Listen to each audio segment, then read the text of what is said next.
지금은 아는 것이 힘이다. 시간입니다.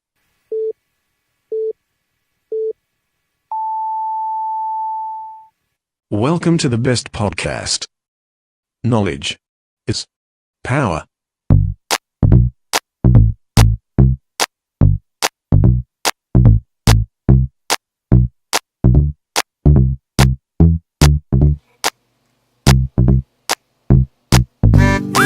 영화를 사랑하는 두 언론인 대전일보 강은선 기자와 메트로신문 최순은 기자가 함께하는 시네마 공화국입니다. 재작년 박근혜 최순실 게이트를 시작해서 최근에 방송되었던 SBS 그것이 알고 싶다의 이재명 시장 얘기까지 나라가 온통 충격에 휩싸일 만한 사건들이 연일 뻥뻥 터지고 있습니다.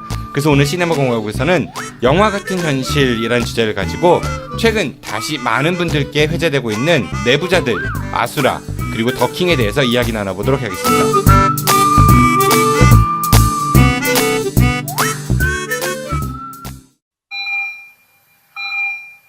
지금 여러분들의 자동차는 안녕한가요?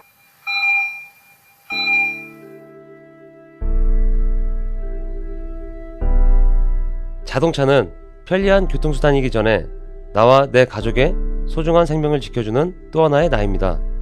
자동차 역시 우리들처럼 정기적인 건강관리가 필요하며 아플 경우 치료와 수술이 필요합니다. 나와 내 가족의 소중한 생명 지킴이 내 차의 모든 것을 이제 낭만카닥터 김사부와 상의하세요. 자동차의 돌담병원 북대전 모터스에 오시면 내 차의 모든 것이 편안합니다. 내 차를 위한 엑스레이, CT, MRI 등 최신 장비와 대한민국 최고의 자동차 엔지니어인 저 낭만카닥터 김사부를 만나실 수 있습니다.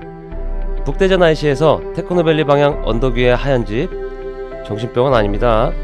이상 여러분들의 자동차 주치 낭만카닥터 김사부였습니다.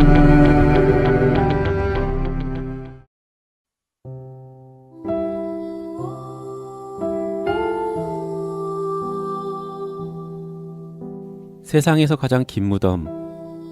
산내 골령골은 한국전쟁 때 대한민국 군인과 경찰이 민간인 7천여 명을 불법적으로 학살, 안매장한 비극의 현장입니다.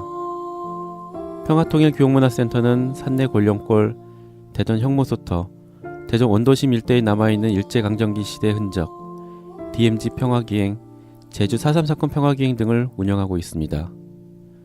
또한 남과 북의 평화통일을 위한 다양한 강좌도 개설하고 있습니다.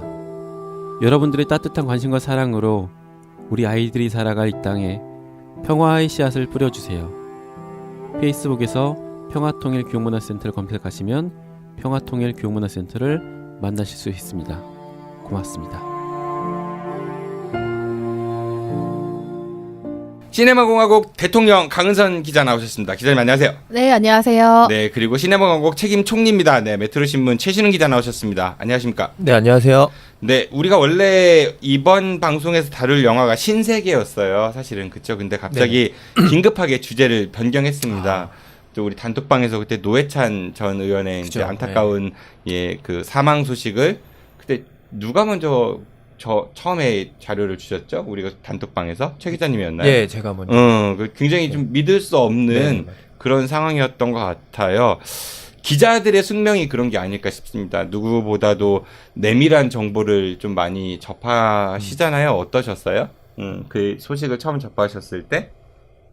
저 같은 경우에는 사실 그 전 주말이죠. 이제 토요일 날 그것이 알고 싶다를 우연히 보고 이재명 경기도지사와 어떤 성남 지역 조직폭력계와의 연계된 뭐 그런 의혹들을 보고 그거 관련돼서 또 충격이 가시지 않은 상황에서 오전에 이제 저도 참 좋아하고 또 존경했던 노회찬 전 의원께서 그런 일을 당하시니까 저도 처음에는 이게 가짜뉴스 아닌가 싶었는데 시간이 지나면서 이렇게 좀 관련된 보도들이 계속 나오는 걸 보면서 좀 마음이 많이 황망하다고 할까요? 좀 그런 생각들을 많이 들었던 것 같습니다.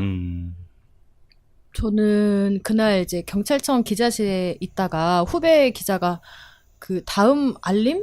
그걸 받고 노회찬 의원 뭐 이렇게 추락했대요. 이렇게 투신했대요라고 얘기해서 화들짝 놀라서 검색을 하면서 알게 됐거든요. 네. 그 사전에는 이제 몰랐고, 근데 그렇게 기사가 뜨니까 갑자기 이제 그 관련된 정보 보고들 그게 이제 오더라고요. 네, 굉장히 좀 마음이 아팠고 그 모든 시민들이 참 그래도 깨끗한 정치인 그리고 좀 굉장히 그런 정치인을 찾아보기 힘드니까 많이 이제 뭐 심적으로는 되게 신뢰를 많이 줬던 정치인인 것 같은데 그런 분이 이제 투신을 하시게 돼서 되게 마음이 아팠고 좀 울적했네요. 그날 하루 종일. 그 김윤기 대전시당 위원장 있죠, 정의당. 그분은 우리 단톡방 이후에 제가 이제 소식을 전해드려서 아셨대요. 처음 접하셨대요. 그러니까 제가 조금 전에 말씀드렸지만 기자들의 숙명이 그런 게 아닐까. 일반인들보다는 아무래도 좀 정보를 빨리 그렇죠. 접할 수 있고 또 정보의 선별성이라고 할까요? 뭐 최근에 리비아에서 그 한인이 피랍됐다 이런 소식이 있었는데 엠바고 얘기를 하잖아요. 엠바고는 어느 시점까지는 알면서도 보도를 하지 말자 이런 것들이잖아요. 여러 생각들이 들 것 같아요. 사실상 그런 기자분들이시니까. 정보들을 기자로서 빨리 접한다는 거에 대한 어떤 책임감도 있지만 또 그거에 대한 무게를 또 감당해야 된다는 또 그런 것들도 있는 것 같아서 참 조심스러운 부분인 것 같기도 합니다. 우리가 오늘 이제 다루고자 한 영화는 앞서 말씀드렸지만 세 가지입니다. 그러니까 네. 너무 현실이 뭐 어디 영화에서 본 것 같은 일들이 현실에서 벌어지고 있고 어떤 경우는 현실보다 더 이제 영화보다 더 현실이 자극적인 경우들도 있고 해서 우리가 오늘 이제 역주행이라고 하죠. 세 가지 영화를 골라봤는데 각자 하나씩 맡아서 하기로 했어요. 뭐 제가 내부자들 좀 이야기를 하기로 했고 그리고 우리 최신용 기자께서 아수라 이야기를 하시기로 했고 그리고 강은성 기자께서 더킹을 이야기하시기로 했어요. 내부자들 먼저 얘기를 해보겠습니다. 뭐 이 영화는 19세 미만 19대 그 이상만 볼 수 있는 영화죠. 그러니까 19금입니다. 소위 말하는. 그런데도 거의 1,000만 가까운 관객을 그렇죠. 동원한 엄청난데 우리나라에 그 파장을 일으켰던 영화이죠. 2016년 청룡영화상에서 작품상 받았고요. 그리고 대종상에서도 역시 작품상을 받은 영화입니다. 감독이 우미노라는 분인데요. 이분은 그렇게 많이 알려진 분은 아닌 것 같아요. 그러니까 비교적 신인 축에 속하는 뭐 누가 예수를 죽였는가, 뭐 파괴된 사나이, 뭐 이런 영화를 좀 연출했다고 하고요. 간첩이라는 영화 혹시 보셨어요? 그 김명민, 유해진 나오는 거, 네네 그 영화 연출하셨다고 하더라고요. 이 간첩에서 저는 제일 인상적이었던 거는 총을 묻어놨는데 거기에 아파트 개발돼갖고 그런 장면 있었던 것 같고요. 저는 이 감독님이 사실상 내부자들이 거의 첫 작품인 줄 알고, 네. 야 이분 대단하다. 또 들렸던 얘기로는 그 중간 과정에 원작자였던 윤태호 작가가 이걸 포기하려 했다고 뭐 그런 얘기도 들렸었거든요. 근데 이 감독이 뚝심으로 이렇게 밀어붙였다는 얘기를 들어서 야, 이 감독 진짜 대단한 분이다. 뭐 이런 생각을 좀 했었던 기억이 납니다. 우리 최 기자님도 영화나 그 데뷔를 이걸로 하시죠. 내부자들 해갖고. 그러니까 내는 어이, 그러니까 4명의 부자들, 그 네 부자들. 근데 주변에 부자들이 없어서 마음 부자. 여기 이제 주연들, 그러니까 출연 배우 소개해드리면 이병헌 씨 나오고요. 그 안상구라는 역할로 나오죠. 이병헌 씨는 이 영화가 굉장히 고마울 것 같아요. 사실 그 당시에 그 좀 안 좋은 일에 연루돼가지고 그 협년가요? 칼의 노래인가? 네네. 그 영화는 완전히 죽었고 터미네이터 그 뭐 제네시스 같은 경우도 좀 늦게 홍보를 하는 이런 게 있었잖아요. 내부자들에서 잘 돼가지고 싹 그런 논란이 사그라들지 않나 싶습니다. 안상구 역할을 했고요. 조승우, 네 타짜로 유명한 조승우가 우장훈 검사 역할을 했죠. 네 백윤식. 네, 이강희 주필. 네, 그쵸. 개돼지로 유명한, 네, 이강희 주필. 그리고 이경영 씨가 나옵니다. 정치인 장피루 역할을 했고요. 배성우 배우가 문방실 씨 박사장으로 나옵니다. 네. 그리고 김홍파. 이분은 배우 이름을 잘 그 사람들이 모르는 경우도 있더라고요. 거기서 미래자동차 회장 있죠. 오현수 회장, 오 회장 역할로 나온 그분 이름이 김홍파입니다. 명품 조연이시죠. 그리고 김대명. 이분은 거기 기자 있죠. 왜 월간 조국일보 월간 조국인가 거길로 갔다가 조국일보로 컴배하고 그 미생에 나왔던 고기자 그 골프채 이렇게 상납하고 이런 게 디오리지널에서 나왔었죠. 그 조우진은 조상무입니다. 굉장히 임팩트 강한. 예, 썰고 뭐 이거 했던. 네. 이 영화를 통해서 거의 이제 떴죠. 네, 그랬던 것 같아요. 꽃길을 걷고 계십니다. 아로나민 골드도 선전하잖아요. 이름값을 드신 날과 안 드신 날의 차이 경험해 보세요. 뭐 이거. 네, 아까 말씀드린 대로 총 15만 6,925명이 관람을 했대요. 극장에서. 그러니까 19세 이상 관람가인데 그 1,000만 명이 들기가 되게 쉽지 않거든요. 않죠. 네네. 그 아까 우리 최 기자님 말씀하신 대로 윤태호 작가, 그 웹툰 작가가 네네. 원작자이고요. 정치 깡패와 정치에 깊숙이 관련된 언론인, 그리고 허수아비 정치인, 뒤에서 돈 대주면서 이권을 챙기는 재벌, 이런 사람들의 어두운 유착관계를 그린 네네. 영화입니다. 그 어떤 기자가 질문했대요. 속편 찍을 거냐고, 이 우민호 감독한테. 그러니까 감독의 말이 굉장히 압권이에요. 못 만들 것 같다. 현실이 이미 영화를 초월했기 때문이다. 이런 인터뷰를 한 기록이 있다라고 합니다. 좀 기억에 남는 대사들이요, 장면이나 제일 유명한 게 두 분은 뭐예요? 이 내부자들에서? 아무래도 뭐 말씀하실 테지만 개돼지? 그죠. 어차피 대중들은 개돼지입니다. 뭐 이거. 또 그 이후에 교육부 고위 간부였잖아요. 예, 나양욱 당시 교육정책기획관인가요? 비슷한 얘기를 해서 좀 사회적으로 큰 파장이 일으켰던 것도 기억나고요. 실제로 이 나양욱 정책기획관 같은 경우는 이 영화를 보고 그거를 인용했다 이렇게 주장을 하기도 했다고 해요. 근데 이분은 파면됐다가 재판을 해갖고 1심, 2심에서 네네. 이겨요. 그래가지고 파면 징계가 맞아요. 부당하돼서 강등됩니다. 강등. 또 그 교육부에서는 대법원으로 올리는 걸 포기를 합니다. 그냥. 그래서 이제 형이 확정이 됐는데요. 강등으로. 근데 이분은 이제 강등조차도 자기는 부당하다. 그래서 이걸 좀 완화해달라는 거를 지금 인사혁신처 소청심사위원회에다가 신청해 놓은 상태입니다. 또 뭐 얼핏 보면은 그 재판에서 이겼으니까 죄가 없다가 아니라 그 징계가 과다라는 거지 죄가 없다는 건 아닙니다. 근데 지금 강등 상태라는 거고, 이 나양욱 그 씨 같은 경우는 그리고, 네. 최근에 이제 가장 지금 이슈가 되고 있는 사안 중에 하나가 그 양승태 전 대법관 네, 시절 네. 상고법원 만들기 위해서 법원 행정처인가요? 네, 거기서 네. 이렇게 막 문건들을 만들고 그런 것들이 공개됐는데 거기에서도 어떤 언론 기사를 본 것 같은데 얼마나 국민들을 개돼지로 봤는지 적나라하게 드러난다 이런 기사를 본 적이 국민은 있는데요. 믿을 존재가 못 된다 뭐 네. 이런 취지의 기록이 있었던 것 같아요.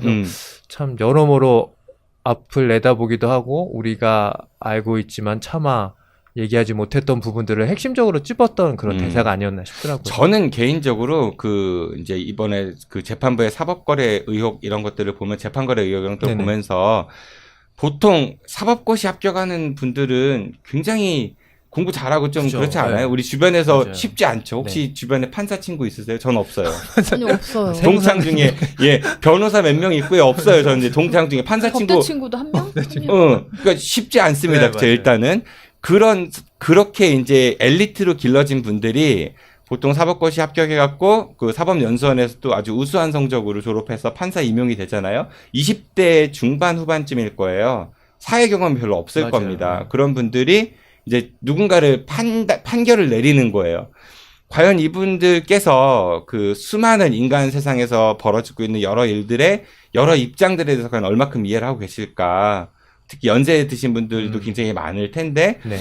저는 좀 이제 거기에 물음표가 많이 맞아요. 있어요. 그러니까 재판이라는 게 법은 가장 이제 나중이라고 보통 얘기를 그렇죠. 하잖아요. 법치주의국에서 법으로 따지는 거지만은 법 적용 이전의 인간들이 살아가는 모습들에서 여러 가지 스스로 이제 그 룰들을 만들어 가는데, 그런 공감 능력이 과연 판사님들한테 얼마나 있을까? 그건 좀 한번 생각해 봐야 되지 않을까? 그러니까 판사 임용을 사법연수원 지금은 물론 이제 로스쿨 제도가 도입이 됐지만은 젊은 분들 이렇게 공부 잘하는 이런 순서를 뽑는 것보다는 어느 정도 사회적 경험도 많고 공감 능력이 좀 더 많으신 분들이 판결을 하시면은 아무래도 재판을 받는 분들이 좀 더 납득하거나 그러지 않을까 싶은 생각도 들어요. 저는 젊은 분들이라고 해서 공감 능력이나 물론 경험이 이제 나이 드신 분들에 비해서 좀 부족할 수는 있겠지만 공감 능력이라든지 이해도가 떨어진다고 생각하지 않거든요. 오히려 경험이 높아지고 연차가 쌓일수록 본인이 갖고 있는 어떤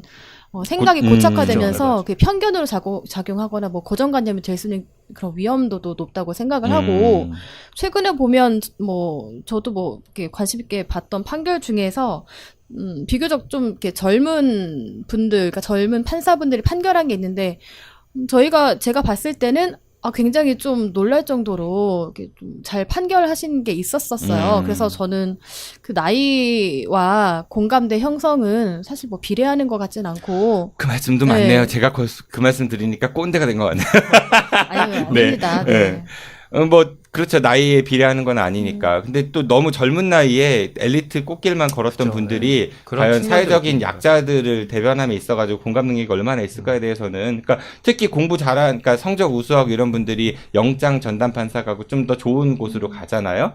그러니까 요즘 나오는 좀 이해 안 가는, 그러니까 기자님 말씀하신 대로 정말 공감이 가는 판결들도 많이 있지만 상대적으로 또 정말 이해가 안 가는 판결들도 많이 있는 것 같고. 저는 그게 본인이 공부할 때 가지고 있는 관점이 뭐 흔들리거나 뭐 아니면 아예 뭐 그런 걸 갖추지 못했거나 이런 거로 보긴 어렵고 뭐 연수원에서 공부하거나 아니면 이렇게 조직에서 할 때 그 조직의 어떤 그 조직에 갖고 있는 뭐 그런 생각들을 이렇게 심어주거나 좀 그런 분위기를 형성하는데 본인이 좀 이렇게 같이 쓸려가는 부분도 있을 것 같아요. 우리는 이렇게 이런 사람이고 뭐 그런 어떤 뭐 뭐라고 해야 될까요? 뭐 하여튼 그런 것들 네. 뭐 세뇌라고 하긴 그렇지만 선배들이 계속 물려주고 하는 어떤 그런 생각의 꼬리들을 이제 조직적으로 그렇게 하다 보니 좀 그런 게 있지 않을까 싶고.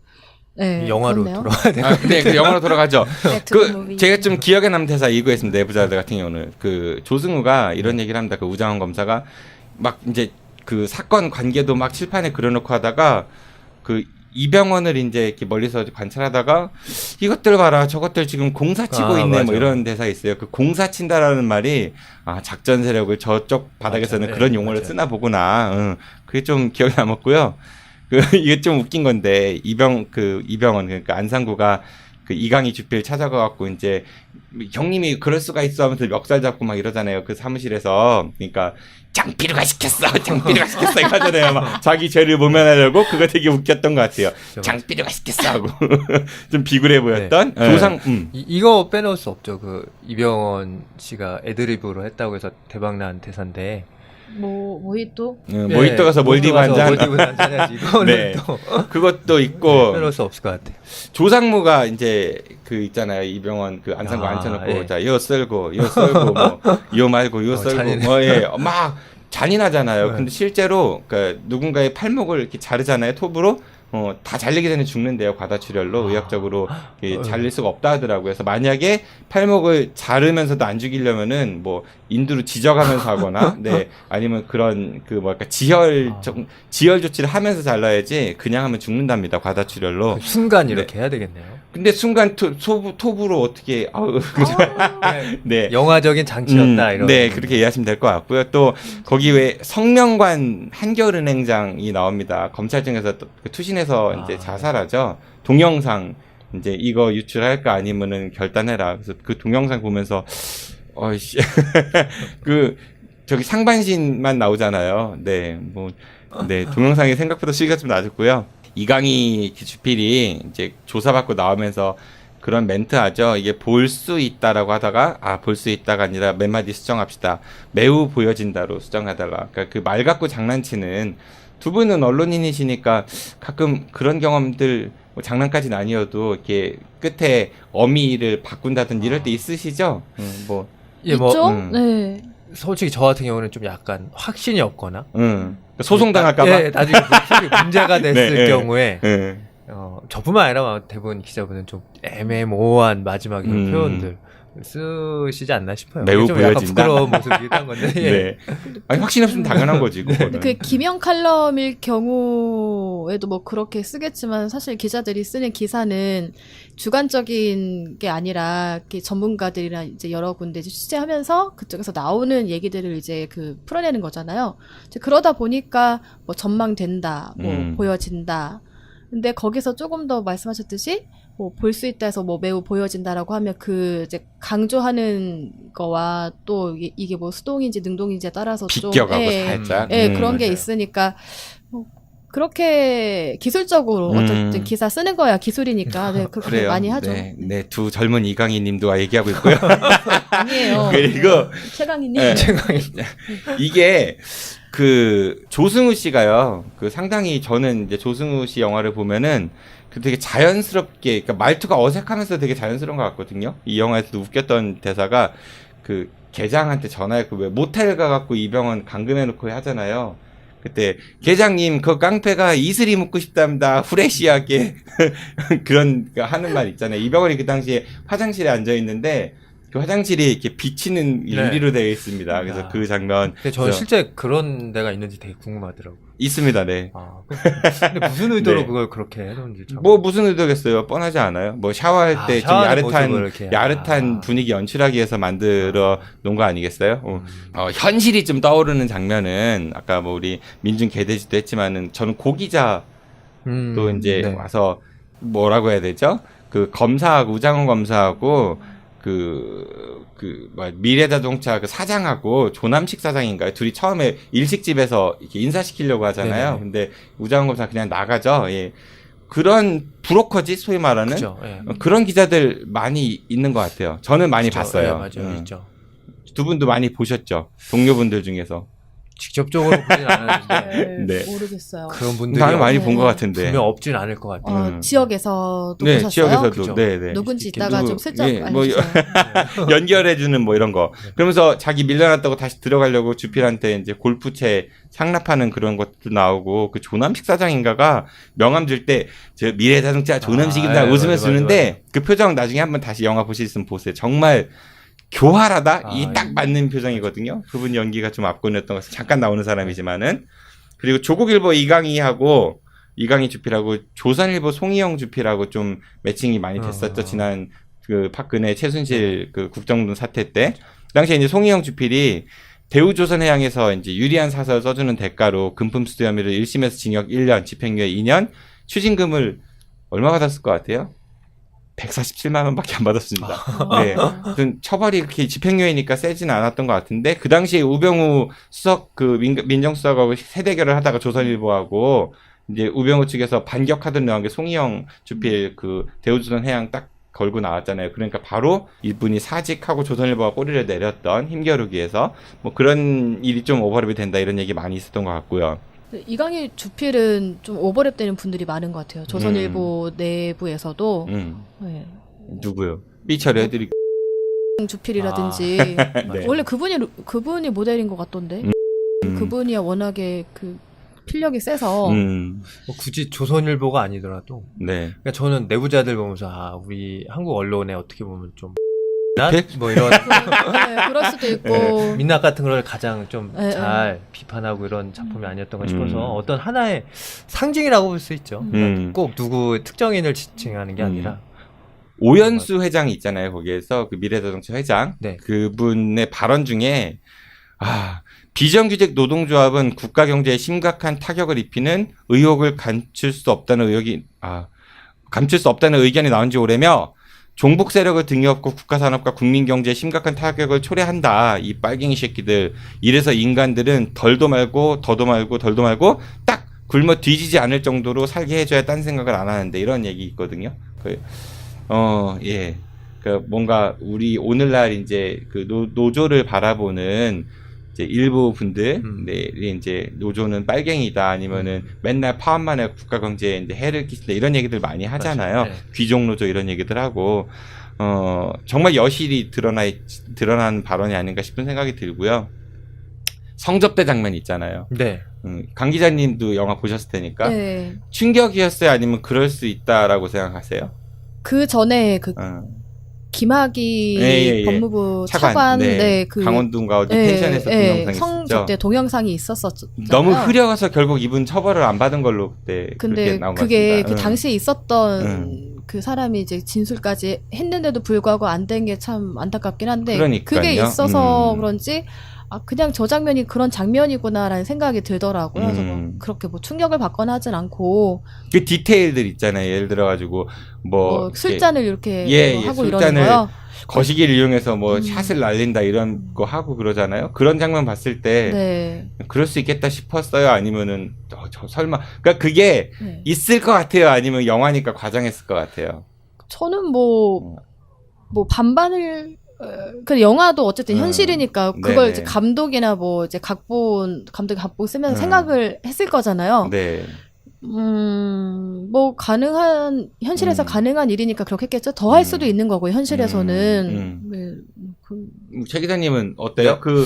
저는 그 장면 보면서 방금 전에 이제 그 감독이 그런 얘기를 했잖아요. 근데 저도 항상 생각하고 있는 게 그 영화적 상상력이 현실을 결코 뛰어넘을 수 없다고 저는 생각을 하거든요. 그래서 저는 그거보다 더 심하고 추악한 짓들 엄청 많을 거라고 생각을 해요. 그리고 지금 이제 내부자들 얘기하고 있지만 제가 맡았던 아수라의 영화를 보면서도 더하면 더했지 그런 생각을 많이 하고 있습니다. 근데 추악하다고 생각을 안 하는 게 문제일 거예요. 맞아요. 이게 굉장히 그러니까 수위가 세질수록 더욱더 용감하고 끈끈한 관계다 네, 이런 것들이 되게 많기 때문에 저는 보고 들은 게 되게 많거든요. 이런 부분에 대해서도 가능한 일이 아니라요. 비일비재했던 네, 일입니다. 맞아요. 사실은. 네. 뭐 제가 그러진 않았는데요. 네. 제가 보고 들은 게 있어가지고 네, 비일비재했던 거고 이렇게 하면 오히려 막 더 영웅 대접받고 맞아요. 예, 그게 한때 지금은 모르겠습니다. 근데 한때 그런 것들이 어떤 권력을 가진 사람들만의 독특한 문화로 폭탄주와 함께 자리 잡았던 것 같아요. 어떤 마초 문화 막 이런 것들을 되게 우위로 해주고 네. 인정해주고 막 이런 어떻게 보면 적폐죠 이런 것도. 우장훈 검사는 착한 사람일까요? 이 영화에서? 저는 그 생각 좀 해봤습니다. 저는 보면서 그러니까 영화 보면 장필우나 네. 뭐 누구죠? 그 주필이나 이강희 주필이나 이런 사람이 나쁜 사람이고 우장훈 검사가 그쵸, 뭐 네. 정의를 구현하는 것 같지만 과연 이 사람은 착한 사람일까? 이 영화가 그래도 이제 성공할 수 있었던 이유가 뭐 어떤 선과 악, 완전한 선, 완전한 악, 뭐 이런 어떤 전형적인 인물 구조를 만들지 않았기 때문에 이제 성공을 했다고 전 봐서 뭐 이 우장훈 검사가 착한 편이고 나쁜 편인지는 뭐 좀 그건 보는 분들에 따라서 다를 것 같은데요. 저는 보면서 이런 생각을 했었어요. 이게 이 세 편의 영화, 저희가 오늘 소개할 세 편의 영화에서 가장 중심적인 인물들이 다 검사더라고요. 그러니까 우리 사회에서 검사라는 직책이 정말 중요하구나. 그러니까 검사가 어떻게 마음을 먹느냐에 따라서 진짜 악마가 될 수도 있고, 그렇죠. 또 그에 따라서 세상이 정말 말 그대로 아수라가 될 수도 있고. 실질적으로 네. 검사가 기소를 해야 판사가 그죠, 판결을 네. 내리는 거니까 검사가 기소를 안 하면 판사는 판결을 내릴 수가 없습니다. 네. 그런 생각을 좀 많이 해봤던 것 같아요. 그나마 우장훈 검사 정도만 돼도 우리 사회가 좀 많이 달라지지 않을까 이런 생각을 들었어요. 저는 그 우장훈 검사도 처음에는 잘 나가고 싶어 했잖아요. 조직에서 인정받고 그렇죠. 본인이 줄도 없고 백도 없다고 해서 백도 없기 때문에 근데 하다 보니 본인이 가져갈 중심은 지켰다고 생각을 해요. 근데 그게 이제 자기가 검사를 왜 됐냐는 이제 그 관점을 계속 지켜갈 수 있었고 어쨌든 그 아수라 같은 조직 내에서도 본인이 정신을 차려서 어쨌든 죄를 묻고 정의를 구현했잖아요. 그래서 저는 그게 이제 결국 자기를 위해서 할 수도 있었던 것 같기도 하지만 결과적으로 사회에는 도움이 된 부분이 있기 때문에 그런 측면에서 본다면 이분은 그래도 사회에선 선이다, 네, 필요한 존재다. 그래도 정의로운 볼 수 있어요. 검사라고 네.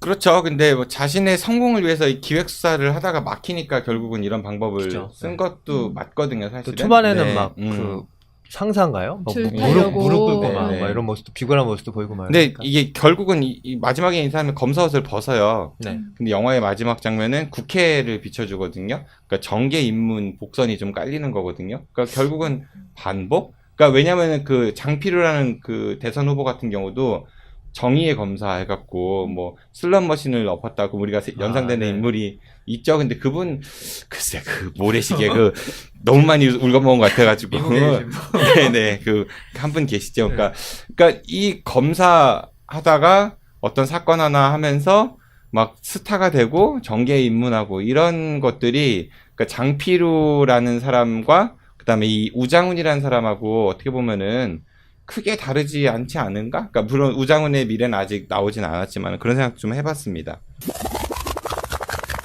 네, 두 번째로 우리가 다룰 영화는 아수라입니다. 네, 우리 최신웅 기자님께서 진행을 하시죠 이제. 진행이란 거 얼마나 어려운지. 부담스러운데요. 네.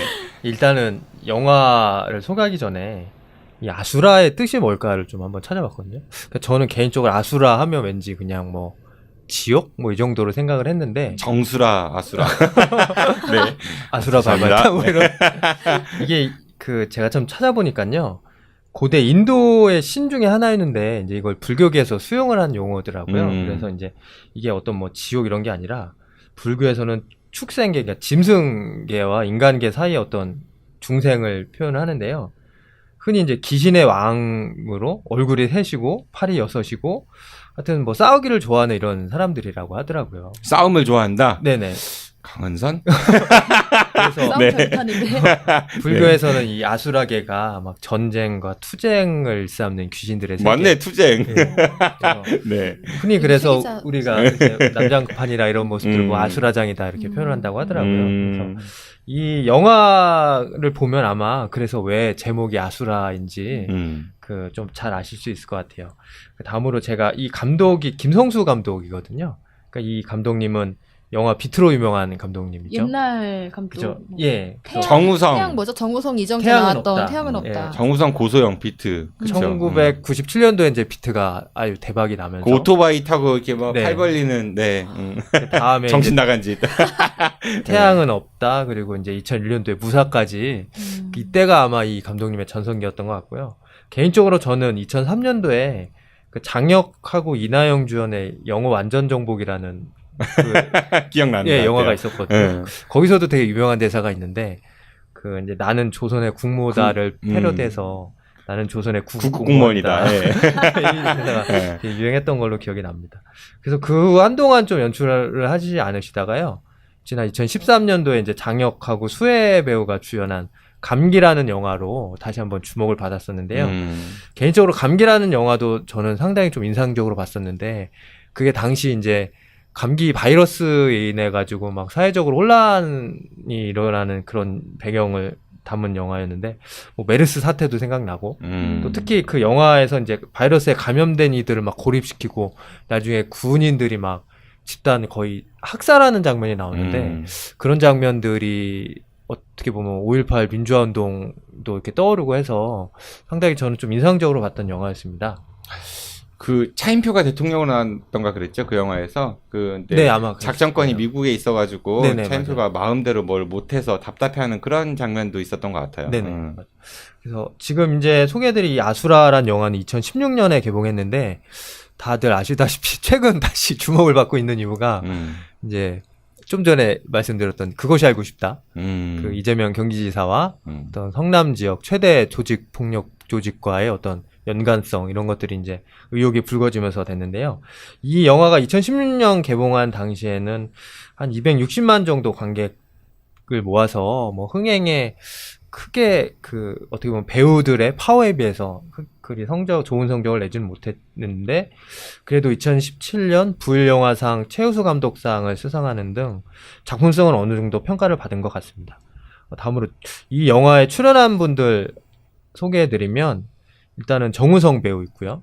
또 시장 역의 황정민, 또 정우성의 후배 역을 맡았던 주지훈 씨, 또 김차인 검사, 여기에 이제 곽도원 이렇게 배우들이 쟁쟁한 배우들이 많이 출연하고요. 또 조연으로도 그 수사관 역할을 했었던 정만식 배우, 또 흔히 빨대라고 여기 영화에서 포용하더라고요. 여기 이렇게 약물 중독 있는 분 김원혜 씨, 또 이제 김종수, 윤지혜 씨 등 뭐 명품 조연분들이 많이 출연한 영화였습니다. 줄거리는 영화를 보신 분들이 다 아실 것 같아서 크게 뭐 제가 따로 길게 설명은 안 드려도 될 것 같고요. 아무튼 그냥 짧게 설명해 드리면 한 인구 48만의 안남시라는 가상의 도시에서 제 짧지 않을 것 같아. 인구 48만 나왔을 때 느낌이. 네네.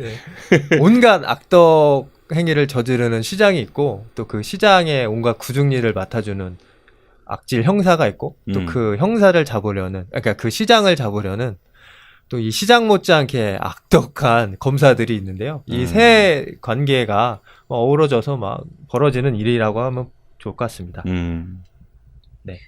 근데 영화가 너무 그 현직 그 시장을 연상케 하는 뭐 안남시 이런 것도 그렇고 뭐 은실장도 나오잖아요. 네네. 안남시는 뭐 안산?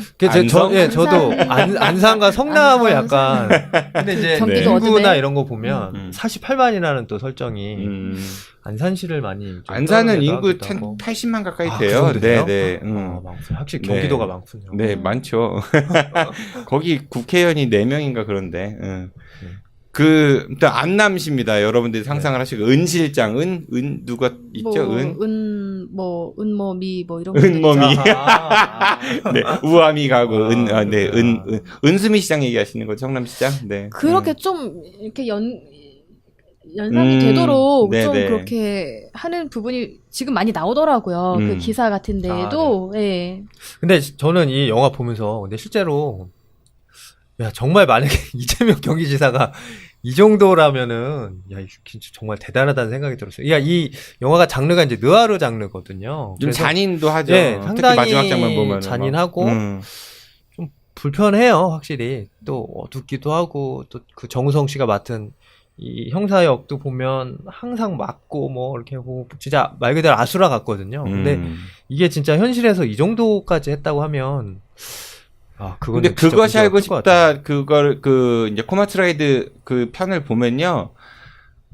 그런 연상이 들게끔 편집을 한 것 같아요. 네, 그러니까 맞아요. 성남은 돈이 많이 도는 동네라서 유흥도 발달해 있고 그 안에 조직폭력계 이권도 굉장히 많이 있고 근데 어떤 한 변호사가 그쪽을 변론을 해주면서 그 정치인이 된 다음에는 특혜도 많이 줬고 이런 내용이니까 근데 그것이 알고 싶다 내용입니다. 그것만 놓고 봤을 때는 아수라를 연상할 수 있겠죠. 충분히 그 영화를. 그러니까 물론 사람을 죽이고 거기서 나온 것처럼. 근데 실제 이재명 시장하고 과연 얼마큼 오버랩을 시킬 건가에 대해서는 사실 저는 좀 너무 성급한 일반의 오류가 아닌가 싶은 생각도 듭니다. 이재명 시장 경기도지사 같은 경우는 인권 변호사도 오래 했고요. 사실은 그쵸. 그리고 민주화라든지 이런 것들을 많이 했는데 아수라에 나오는 시장은 그런 거 아니잖아요. 그죠. 거의 그냥 깡패잖아요. 네, 깡패죠.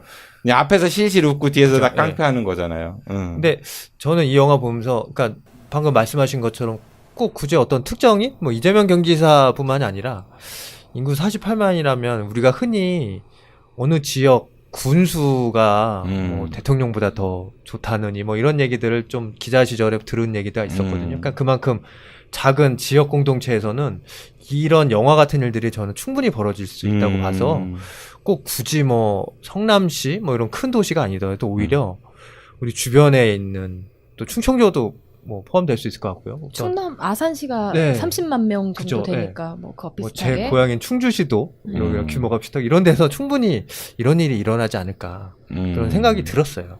그러니까 그래서 정당 정치의 그 한계 중에 하나가 문제점 중에 하나가 바로 이런 지점인 것 같아요. 공천을 잘 해야 되는데 사실 일반 지역 유권자들이 그 지역 일꾼을 뽑을 때 그 지역 일꾼에 대해서 알 수 있는 채널이 별로 없고요.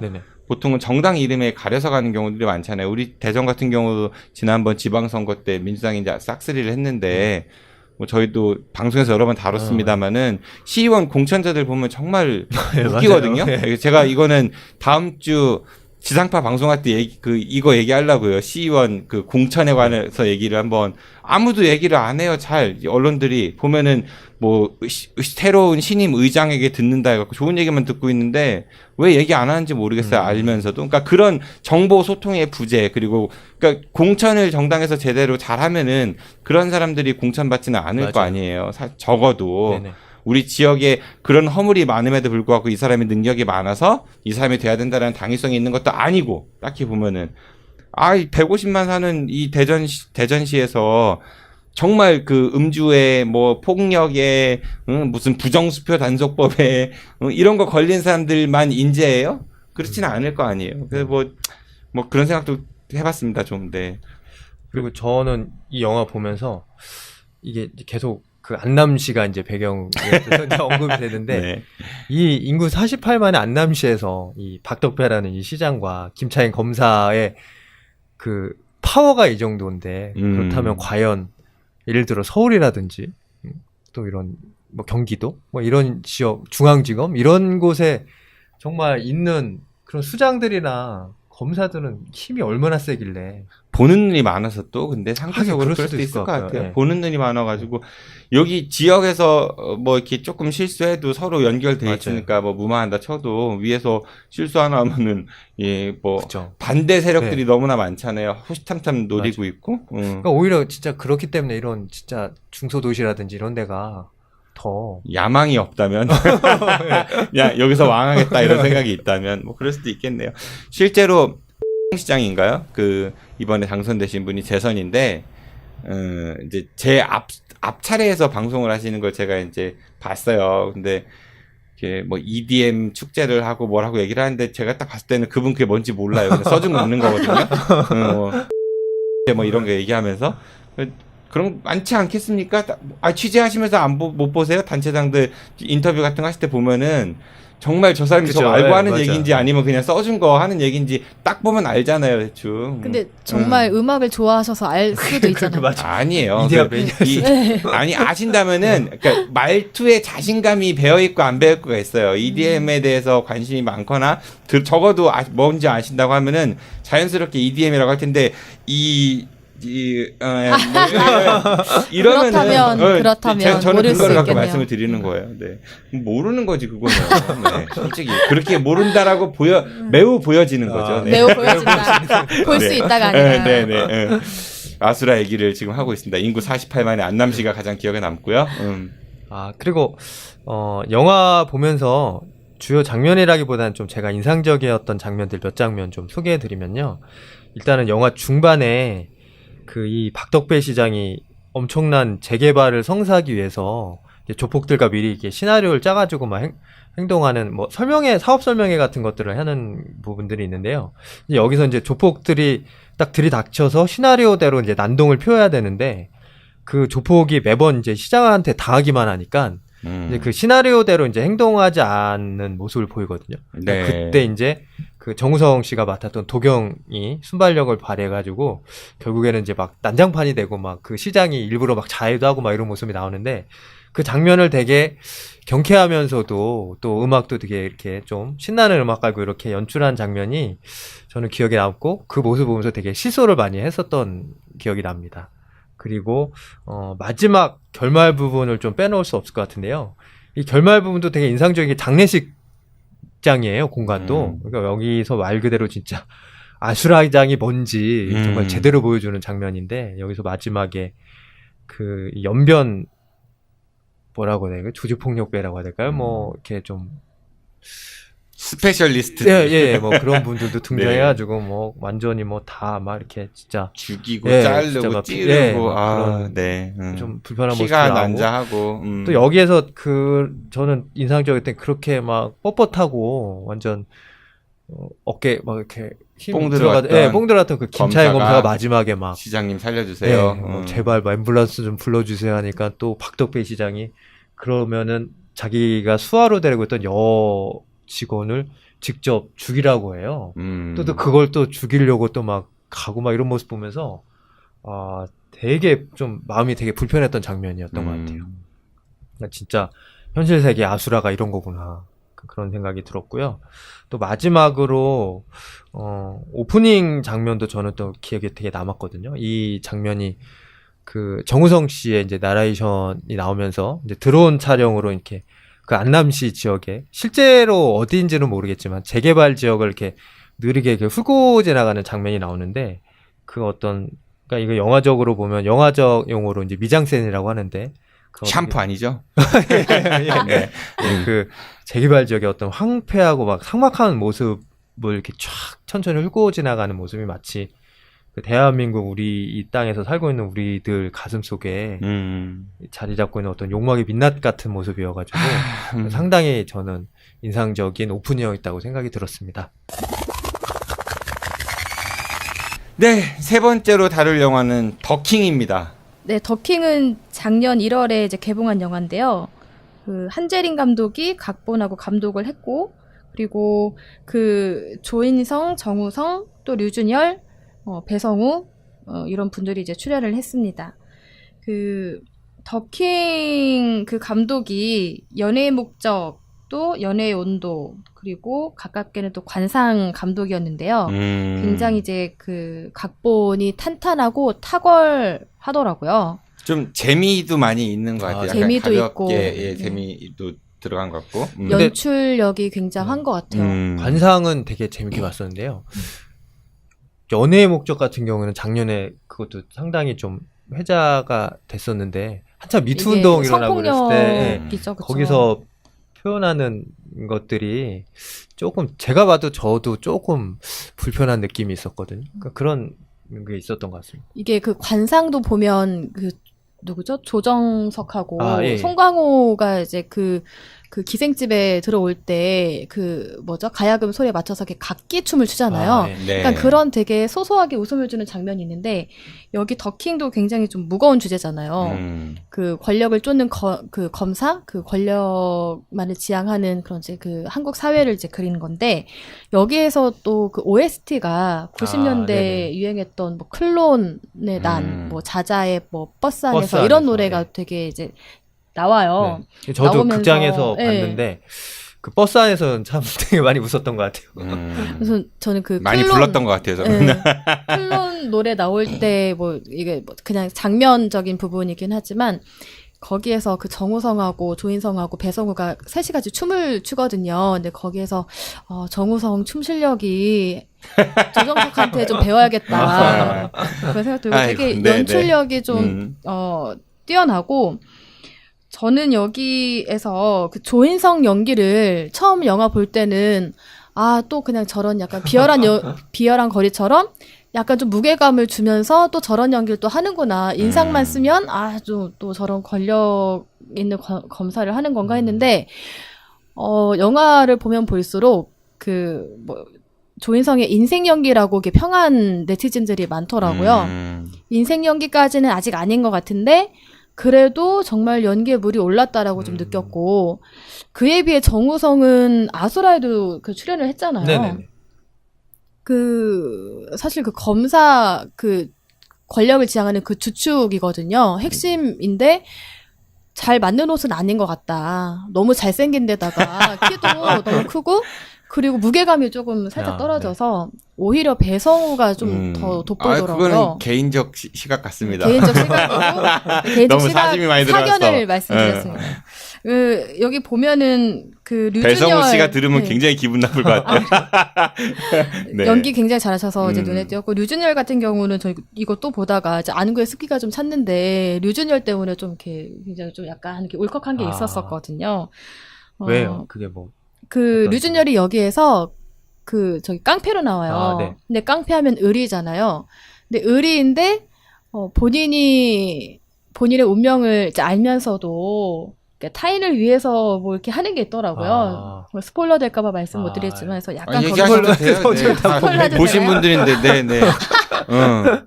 친구 마지막에 이제 그 조인성이 본인을 이제 배신한 줄 알고 조인성을 이제 담금질 하려고 하다가 그게 아닌 걸 알고 이제 그 지켜주러 가거든요. 네. 근데 그런 것에 되게 좀 약간 안습이었고 죽을 때 좀 너무 잔인했죠. 그 개들한테 그 잡혀먹는 그런 설정이었던 것 같아요. 요즘 한국 영화 어떻게 보면 특징인데 너무 불필요한 잔인성 뭐 그런 것들을 보여주려고 하는 게 그거는 좀 아닌 것 같다는 저는 생각이 들어요. 여기서 이제 기억에 남는 장면을 좀 꼽아보자면 그 여기에 나오는 조인성이 8호학번이에요. 서울대 그 8호학번인데 그러면 지금 66년생이거든요.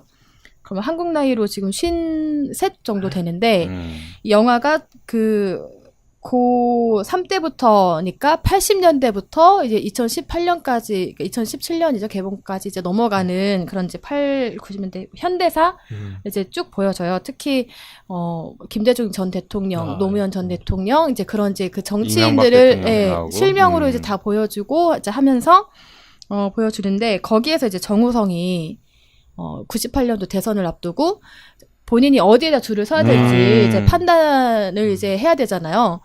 근데 그 위에 상사가 정우성한테 어디에 줄을 서야 되냐 했더니 자기를 믿으라고 해요. 자기 믿을 수 있냐고. 그래서 그렇다고 하니까 결국 간 데가 무당을 찾아가잖아요. 결국 권력자들도 그 의지할 데가 점집밖에 없구나. 이제 그 무당의 그런 이제 그 촉이라고 해야 되나? 신내림에 의지하는 거구나 했는데 또 맞아요. 근데 저도 개인적으로 그 장면이 전 제일 웃겼거든요. 그 정우성이 되게 심각하게 나오면서 김대중 이 장면이 제일 웃겼던 장면이었던. 근데 그게 사실 그 지금 반반이잖아요. 2명 중에 1명 되는 건데. 그 반반이 얼마나 큰데요. 그런가요? 하다못해 문어가 월드컵 결승 어디가 우승합니까? 그거 하나 갖고도 이렇게 그 난리를 치는데. 그렇구나. 전 실제로 그 유명한 선생님 몇 분을 좀 아는데 정치인들 많이 찾아가고 기업 회장님들 많이 찾아가시는 얘기 들으면 재밌는 거 많습니다. 그러니까 그 많이들 가세요. SK 최태원 회장 같은 경우는 무속인 얘기 듣고 투자 잘못했다가 회사에 심각한 손해를 끼쳐서 400매덕인가 배임해갖고 그 해서 징역 살았잖아요. 근데 실형 살아가지고 그 수감됐다가 나중에 광복절 특사로 나오죠. 성경책 들고 나와가지고 제일 첫 번째로 한 게 이혼하겠습니다. 결국 어쨌든 그 대통령을 맞추잖아요. 대통령 그 당선인을 맞추는데 그 다음에 이제 나오는 장면이 그 아까 말씀드린 이제 그 클론 노래를 배경으로 해서 배성우, 정우성, 조인성이 이제 같이 그 클론 춤을 추는데 거기에서 정우성의 춤 수준이 아이고. 근데 또 조인성이 너무 잘 추더라고요. 그래서 다 갖췄다. 연기력만 조금 더 있으면 좋겠다. 이런 생각을 했고 현실 영화 같은 현실을 얘기하자 그랬더니 춤 얘기를 하시고 네네 기억에 남는 장면 중에 하나였고요. 네네. 그리고 거기 보면 이제 권력이 다 모이잖아요. 검사 그리고 그 기자 그리고 또 그들을 이제 또 이렇게 온갖 일을 다 해주는 또 그 조직폭력배도 같이 있거든요. 이제 그들이 김대중 그 당선인을 마치고 나서 이제 자기들 세상이 되고 심지어 어떻게 그 피서를 가냐면 군사보호 지역 그 해변가 가서 본인들 이제 여자들 이렇게 끼고 그 피서를 즐기거든요. 그 주변은 또 이렇게 군인들이 지키고 있고 그리고 나올 때는 경찰의 비호를 받아서 그 신호도 안 받고 그냥 계속 직진을 해요. 서울까지 가는데 거기에서 이제 조폭으로 나오는 류준열이 조인성한테 한번 너가 왕이 좀 돼보라고 이렇게 하거든요. 자기들 지금 누가 말리겠냐. 그래서 그때 이제 제가 영화를 그게 한 중반 부분 넘어섰는데 그제서야 이 영화가 참 더킹이지. 그럼 더킹이 뭐지라고 생각하다가 그럼 얘네가 킹인가 하다가 그냥 문득 떠오른 게 작년에 우리가 촛불 그 혁명으로 어쨌든 우리가 이렇게 주인이라는 거를 다시 한번 이제 보여줬는데 그럼 무슨 뭐 어떤 의미를 갖고 더킹이라고 했을까라고 했어요. 생각했는데 나중에 결말 보시면 알겠지만 결국 또 여기도 이제 정치로 간단 말이에요. 조인성이 정치를 가서 그 당시 야당인가요? 야당 이제 대권 후보가 있는 그 종로에다가 자기가 출마하겠다 이제 선언을 해서 하는데 결말 어떻게 될까? 뭐 이거는 당신이 결정하면 되는 거기 때문에 자기도 궁금하다라고 해서 시민한테 당신이 킹이다 이렇게 얘기를 하거든요. 그래서 그때 소름이 너무 쫙 끼쳤고 처음에 이 영화가 그 내레이션으로 계속 시작이 되잖아요. 조인성이. 그래서 되게 구태한 그런 전개다 연출이다 생각했는데 또 마지막에 보니까 그렇게 한 게 나오고 그래서 굉장히 좀 이 영화가 문학적인 서사로 이렇게 펼쳐간 거에 대해서 또 다시 한번 그 감독의 역량을 좀 느끼게 됐습니다. 저는 좀 제일 기억에 남는 건 그겁니다. 그 배성우가 이제 조인성 그 서울로 데리고 올라와가지고 이렇게 비밀 창고 같은 데 열죠. 그래서 각종 파일들 이거 한번 봐봐 하면서 그때 잘 나가던 여자 배우 동영상 비디오 테이프로 틀어주면서 여기 있는 사건들이 다 묵힌 건데 필요할 때 하나씩 꺼내 쓰는 거다 이런 취지의 이제 장면이 있잖아요. 요즘에 뭐 여러 얘기들 나오잖아요. 뭐 예전에 어떤 일이 있었는데 그게 오늘날 드러나고 과연 이게 기획이냐 음모냐 이런 얘기들 많은데 실제로 그것도 존재하는 것 같아요. 그렇게 강하게 의심을 합니다. 그 이슈로 이슈를 덮는다 그 영화 대사처럼 저도 그렇게 생각을 근데 합니다. 대전에서는 저는 이제 두 언론인들한테 갖고 있는 하나의 불만입니다. 뭐 언론인이 꼭 그래야 된다는 법은 없지만은 대전에는 그런 정보들을 갖고 있고 그런 정보들을 생산해내는 언론인들이 별로 없는 것 같아요.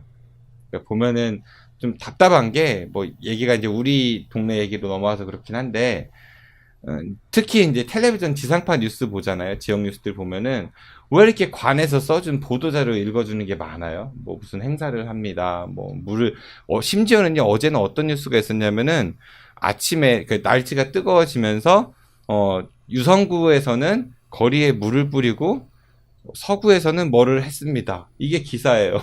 이게 뉴스예요.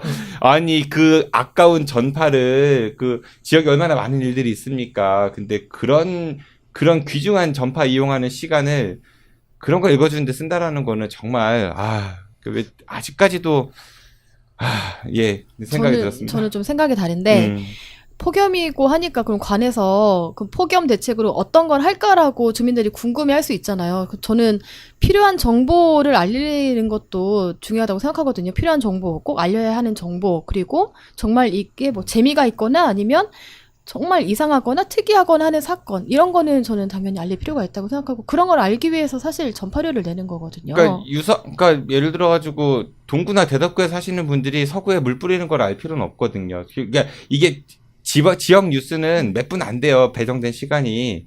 지역에 20여 분 정도 되죠. 20여 분도 안 돼요. 근데 그 배정된 시간 안에 그러니까 어떤 뉴스를 배치할 건가가 굉장히 중요한데 저는 좀 불만이 많아요. 그리고 신문 지면 같은 것도 보면은 이런 게 과연 이 아까운 지면에 실려야 되나? 그러니까 쓸 게 없어서 이거를 넣는 건지 아니면은 생산 능력이 거기까지밖에 안 되는 건지 뭔지는 모르겠지만은 좀 이 더킹이라는 거에서 정보를 이제 검사들이 쭉 가지고 이제 그런 거 가지고 언론인들하고 딜도 하고 뭐 이러잖아요.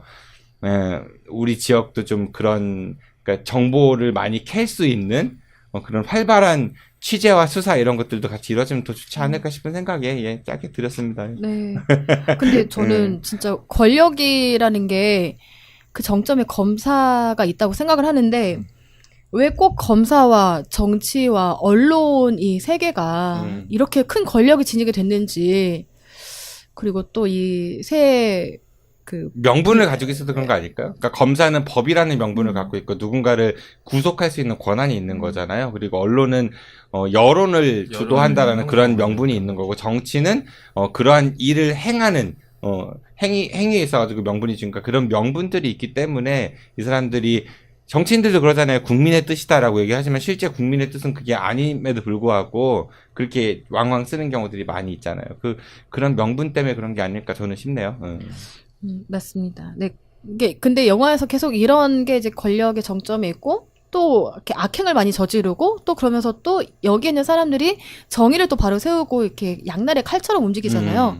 근데 이런 게 계속 영화에서 언급이 되다 보니까 시민들도 어느 정도 여론이라는 거에 대해서 반신반의하고 의심도 하고 좀 합리적인 의심을 계속 할 수 있는 또 그런, 또 뭐라고 해야 될까요? 그런 어떤 뭐 계기? 영화가? 네, 그렇게 되는 것 같아서 또 긍정적인 측면도 많은 것 같아요. 좀 안타깝기도 하지만. 한 주간의 대전, 충청의 소식을 담아 우리 지역의 흐름을 이야기합니다.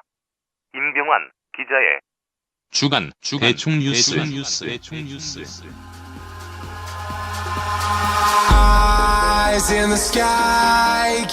차가운 머리와 따뜻한 가슴을 가진 언론인 중도일보 임병환 기자가 매주 금요일 한 주간의 우리 지역 소식을 정리해 청취자 여러분들께 전합니다. 지금 카카오톡에서 아는 것이 힘이다를 신고 추가하시거나 팟빵이나 유튜브, 페이스북에서 아는 것이 힘이다를 검색해주세요.